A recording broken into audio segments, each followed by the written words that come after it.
जयशंकर असीम मुनीर को घेर रहे हैं। तो वहीं आपको बता दें, पाकिस्तान में असीम मुनीर की पावर अब कई बार और वाकई कितनी बढ़ गई है। क्या असीम मुनीर के हाथ में अब पाकिस्तान की न्यूक्लियर ताकत का बटन लग चुका है? क्या अब न्यूक्लियर ताकत का कंट्रोल मुनीर के हाथ में आ चुका है? हाल ही में शहबाज शरीफ सरकार ने पाकिस्तान के पहले chief of defence forces CDF के रूप में फील्ड मार्शल असीम मुनीर की आधिकारिक नियुक्ति की, जो देश में बनाया गया एक नया और शक्तिशाली सैन्य पद है। वो तीनों सेना के कमांडर हैं। जाहिर है उनके पास जो अधिकार है वो कई बार पाकिस्तान के प्रधानमंत्री और राष्ट्रपति से भी ज्यादा पावरफुल दिखते हैं। सीडीएफ का पद न सिर्फ तीनों सैन्य शाखाओं थल सेना, नौसेना और वायुसेना पर अधिकार को मजबूत करता है, बल्कि यह उन्हें नेशनल स्ट्रैटेजिक कमांड की निगरानी भी देता है, जो देश के परमाणु हथियारों और मिसाइल प्रणालियों का प्रबंधन करता है। इससे मुनीर देश के सबसे शक्तिशाली सैन्य अधिकारी बन गए हैं। राष्ट्रपति जितनी कानूनी सुरक्षा, इस नए पद ने मुनीर को वही कानूनी सुरक्षा दे दी है जो देश के राष्ट्रपति को मिलती है। फील्ड मार्शल को राष्ट्रपति की तरह जीवन भर किसी भी कानूनी मुकदमे से यानी मुक्ति मिलती है। आप समझिए, कोई मुकदमा नहीं हो सकता है। यहां सुरक्षा वायु सेना और नौसेना प्रमुख को भी यही सुविधा दी गई। पाकिस्तानी मीडिया रिपोर्ट के अनुसार अब सीडीएफ यानी चीफ ऑफ डिफेंस स्टाफ के पास उप सेना अध्यक्ष, vice chief of army staff, जी हां, के पद के लिए नियुक्ति की सिफारिश करने का अधिकार भी होगा, जिसे बाद में संघीय सरकार की ओर से अधिकृत किया जाएगा। पहले इन नियुक्तियों को करने का कार्यकारी अधिकार नागरिक सरकार के पास होता था। असीम मुनीर की ताकत बढ़ गई। जी हां, असीम मुनीर जिन्हें इस साल फील्ड मार्शल के पद पर पदोन्नत किया गया, एक साथ सेना प्रमुख, सीओएस और सीडीएफ के पद का कार्यभार वो संभाले, जिससे वो दशकों में पाकिस्तान के सबसे शक्तिशाली लोगों में से एक बन गए हैं। मुनीर पाकिस्तान के इतिहास में पहले सैन्य अधिकारी हैं जिनके पास 5 स्टार रैंक फील्ड मार्शल और सीओएस और सीडीएफ की संयुक्त कमांड एक साथ है।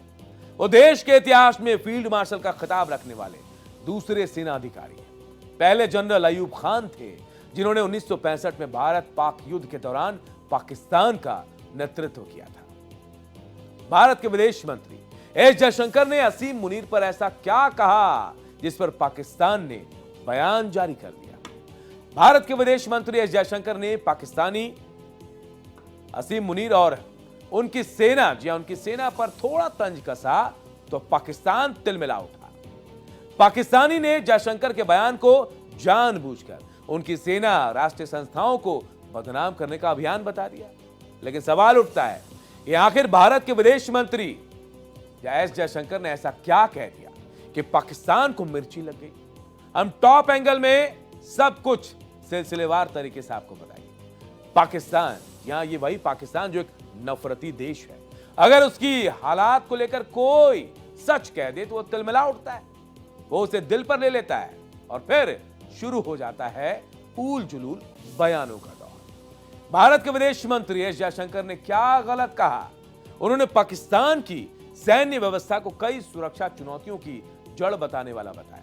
पाकिस्तान को इतनी मिर्ची लग गई तो उसने बयान जारी करके जयशंकर के बयान को उत्तेजक, झूठा, गैर जिम्मेदाराना तक करार दिया। इस मामले पर पाकिस्तान ने आधिकारिक बयान जारी कर कहा, भारत जानबूझकर उसकी सेना और राष्ट्रीय संस्थानों को बदनाम करने का अभियान चला रहा है। जयशंकर के बयान पर तिलमिलाया पाकिस्तान के विदेश मंत्रालय के प्रवक्ता ताहिर अंद्राबी ने कहा, पाकिस्तान अपने संस्थानों, खासकर सेना पर गर्व करता है और ये संस्थान देश की राष्ट्रीय सुरक्षा के केंद्र में है। उन्होंने कहा कि भारत खासकर हालिया महीनों में राजनीतिक लाभ के लिए पाकिस्तान की सेना को निशाना बना रहा है। ताहिर अंद्राबी यही नहीं रुके, वो आगे बोलते चले गए।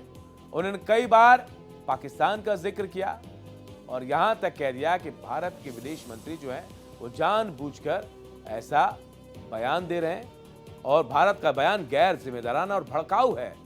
हमारे संस्थान जो है देश की सुरक्षा सुनिश्चित करते हैं। ये तमाम बातें ताहिर अंद्राबी ने कही है। क्या कहा हम आपको बता रहे हैं, पाकिस्तान अपने संस्थानों खासकर सेना पर गर्व करता है।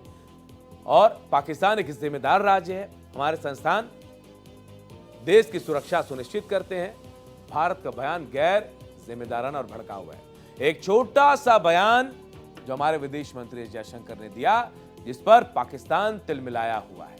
इतना तिलमिलाया कि अब सवाल खड़े कर रहा है। एस जयशंकर ने क्या कुछ कहा? भारत की कई लंबी चल रही सुरक्षा चुनौतियों का संबंध पाकिस्तान की सैन्य व्यवस्था से है। वैसे ही पाकिस्तान की राजनीति में भी अच्छे और बुरे सैन्य नेतृत्व का फर्क देखने को मिलता है।